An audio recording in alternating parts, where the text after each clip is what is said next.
Assalamualaikum warahmatullahi wabarakatuh. Kami dari Kelompok 4. Kami akan membawakan materi tentang kepemimpinan. Saya dengan Muhammad Raffi dengan NPM 021123 Halo guys, perkenalkan nama saya Bayu Muhammad Yasmin dengan NPM 021123 Halo semuanya, kenalin nama gue Prasetyo Cahyo, NPM 021123. Halo, perkenalkan nama saya Maulana Gatra Kencana dengan NPM 0211232999. Dan perkenalkan nama saya Delisman Lase dengan NPM 0211234421.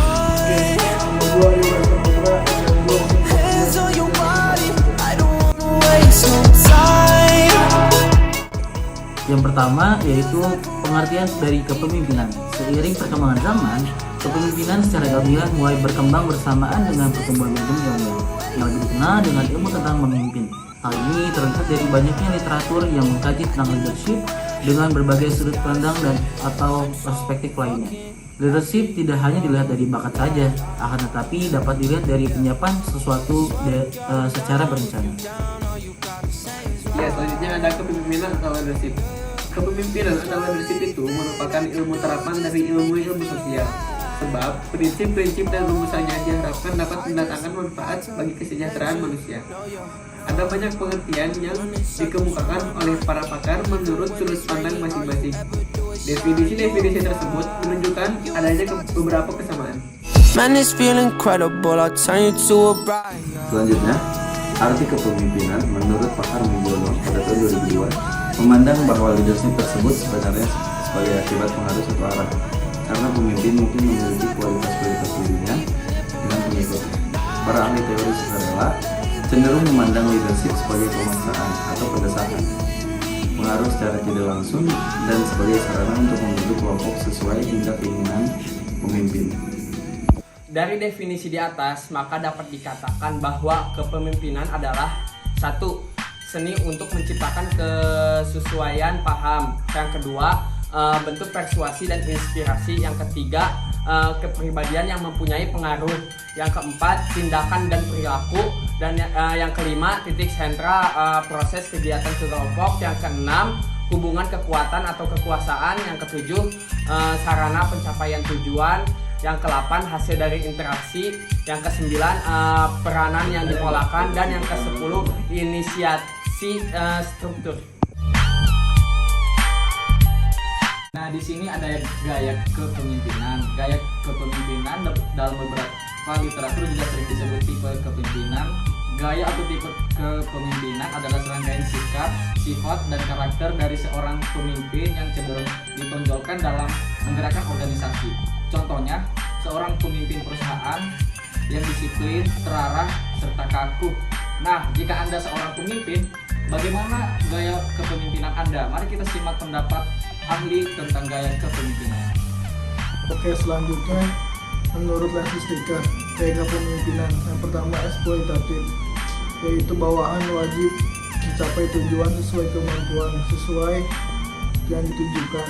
Yang kedua, otoritatif, yaitu pemimpin yang keras terhadap bawahan. Yang ketiga, konsultatif, yaitu pemimpin yang menerima pendapat dari bawahan. Yang keempat, partisipatif, yaitu pemimpin yang mengambil keputusan dari koordinasi dari bawahan tersebut.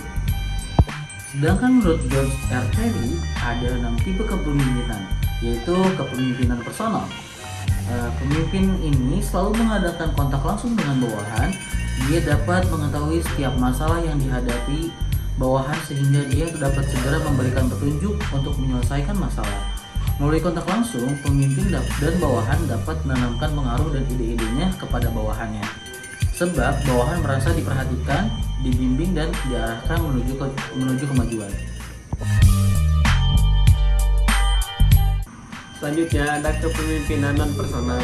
Pemimpin tipe ini dilakukan melalui media non pribadi seperti perintah tertulis, surat keputusan, dan pengumuman-pengumuman. Kepemimpinan otoriter, yaitu kepemimpinan yang merasa bahwa kekuasaan yang sah adalah miliknya, sehingga merasa berhak memerintah dan memindahkan orang lain. Selanjutnya ada kepemimpinan demokratis. Pemimpin ini ditandai dengan adanya partisipasi kelompok, dalam penentuan tujuan dan pemanduan pemikiran-pemikiran untuk menentukan cara-cara terbaik dalam melaksanakan pekerjaan. Oleh karena itu, setiap pemikiran perorangan dan kelompok dihargai serta bersifat terbuka. Selanjutnya ada kepemimpinan kebapakan. Kepemimpinan itu disebut dengan paternalistik yang ditandai oleh suatu sikap pemimpin yang dapat memimpin bertindak sebagai bapak, yaitu sebagai pendidik, pengasuh, pembimbing, dan penasihat dengan memperhatikan kesenangan dan kesejahteraan yang dipimpin. Ada kepemimpinan alamiah. Pemimpin seperti ini timbul dengan sendirinya secara spontan, bukan karena pengangkatan yang diterima serta diteliti oleh orang lain. Kepemimpinan jenis ini sangat berpengaruh agar organisasi tersebut berhasil. Materi selanjutnya yaitu teori X dan Y dari Mr. George. Strategi kepemimpinan efektif yang menggunakan manajemen partisipatif yang dikemukakan oleh Douglas Mr. George. Konsep Mr. George yang paling terkenal adalah bahwa strategi kepemimpinan dipengaruhi anggapan-anggapan seorang pemimpin tentang sifat-sifat dasar manusia. Mr. George menyimpulkan dua kumpulan anggapan yang saling berlawanan. Di sini ada anggapan-anggapan teori X. 1. Rata-rata pembawaan manusia malas atau tidak menyukai pekerjaan dan akan menghindar bila mungkin. 2. Karena karakteristik manusia tersebut, orang harus dipaksa, diawasi, diarahkan, atau diancam dengan hukuman agar mereka menjalankan tugas untuk mencapai tujuan-tujuan organisasi. Yang ketiga, rata-rata manusia lebih menyukai diarahkan, ingin menghindari tanggung jawab, mempunyai ambisi relatif kecil, dan menginginkan keamanan, jaminan hidup di atas segalanya. Anggapan-anggapan teori Y. Yang pertama, penggunaan usaha secara fisik dan mental dalam bekerja. Yang kedua, pengawasan dan ancaman hukuman secara eksternal. 3. Lalu yang ketiga, keterikatan pada tujuan merupakan fungsi dari penghargaan yang berhubungan dengan prestasi mereka. Lalu yang keempat, rata-rata manusia dalam kondisi yang layak belajar tidak hanya untuk menerima, tetapi mencari tanggung jawab. Lalu yang kelima, ada kapasitas besar untuk melakukan imajinasi, kecerdikan, kreativitas dalam penyelesaian masalah-masalah organisasi yang luas tersebar pada seluruh karyawan. Lalu yang keenam, yang terakhir, potensi intelektual rata-rata manusia hanya digunakan sebagian saja dalam kondisi kehidupan industri modern.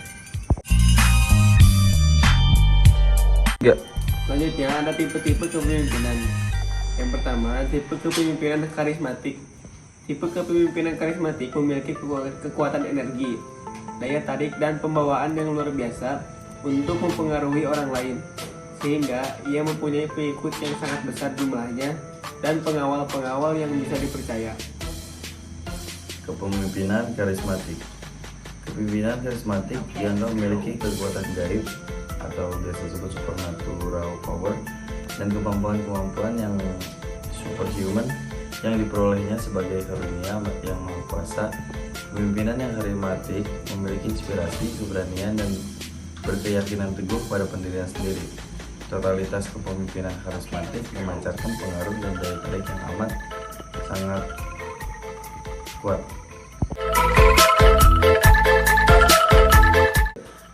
Materi selanjutnya ada tipe kepemimpinan paternalistik atau maternalistik. Kepemimpinan paternalistik lebih diidentikan dengan kepemimpinan yang kebapakan dengan sifat-sifat sebagai berikut. Yang pertama yaitu mereka menganggap bawahannya sebagai manusia yang tidak atau belum dewasa atau anak sendiri yang perlu dikembangkan. Dan yang kedua itu ada mereka bersikap terlalu melindungi. Dan yang ketiga, mereka jarang memberikan kesempatan kepada bawahan untuk mengambil keputusan sendiri. Yang keempat, mereka hampir tidak pernah memberikan kesempatan kepada bawahan untuk berinisiatif. Yang kelima, mereka memberikan atau hampir tidak pernah memberikan kesempatan pada pengikut atau bawahan untuk mengembangkan imajinasi dan daya kreativitas mereka sendiri. Selanjutnya tipe kepemimpinan paternalistik, tidak jauh beda dengan tipe kepemimpinan paternalistik. Lalu selanjutnya ada tipe kepemimpinan militeristik. Tipe kepemimpinan militeristik ini sangat mirip dengan tipe kepemimpinan otoriter.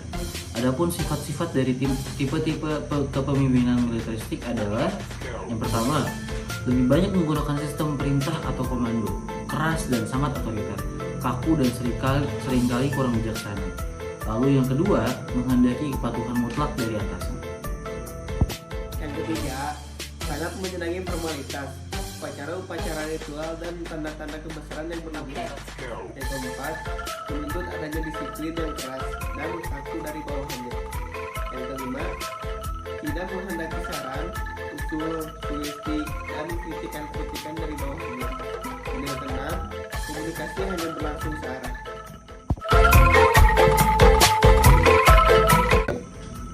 Materi selanjutnya ada tipe kepemimpinan autokratis. Kepemimpinan autokratis memiliki ciri-ciri antara lain. Yang pertama, mendasarkan diri pada kekuasaan dan paksaan mutlak yang dipatuhi. Yang kedua, pemimpinnya selalu berperan sebagai pemimpin tunggal. Yang ketiga, berambisi untuk merajai situasi. Yang keempat, setiap perintah dan kebijakan selalu.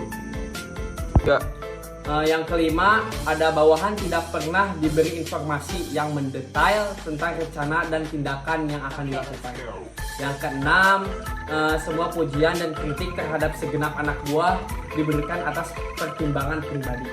Dan yang ketujuh, adanya sikap eksklusivisme. Yang ke-8, selalu ingin berkuasa secara absolut. Yang ke-9, sikap dan prinsipnya sangat konservatif, kuno, ketat, dan kaku. Yang ke-10, pemimpin ini akan bersikap baik pada bawahan apabila mereka patuh.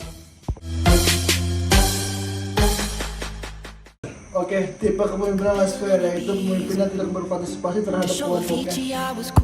Pemimpin hanya berfungsi sebagai simbol, tidak memiliki keterampilan teknis, tidak mempunyai wibawa, tidak bisa mengontrol anak buah, tidak mampu melaksanakan koordinasi kerja, tidak mampu menciptakan suasana kerja yang kongkat. Kedudukan sebagai pemimpin biasanya diperoleh dengan cara penyuluhan, suapan, atau karena sistem nepotisme. Oleh karena itu, organisasi yang dipimpinnya biasanya morat-marit dan kacau balau.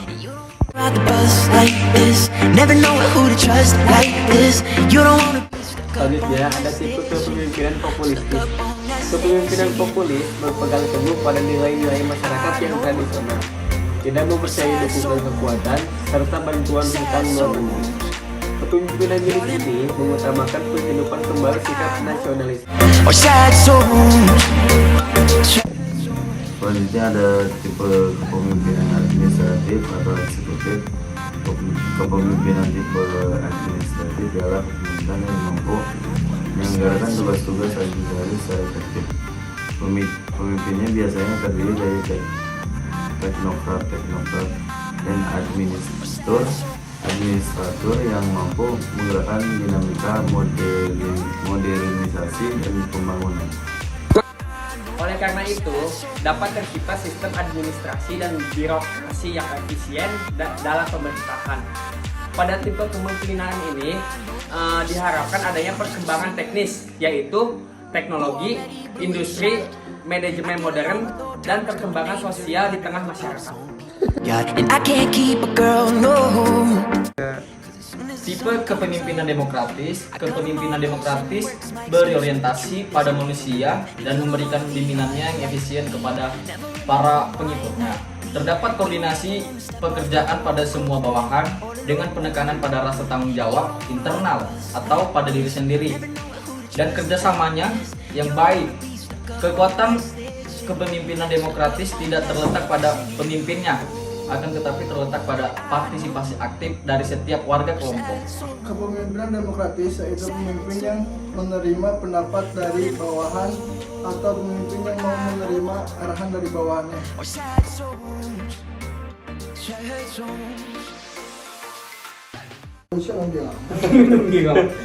Ayo, 1, 2, 3. Wassalamualaikum warahmatullahi wabarakatuh. I know, sad so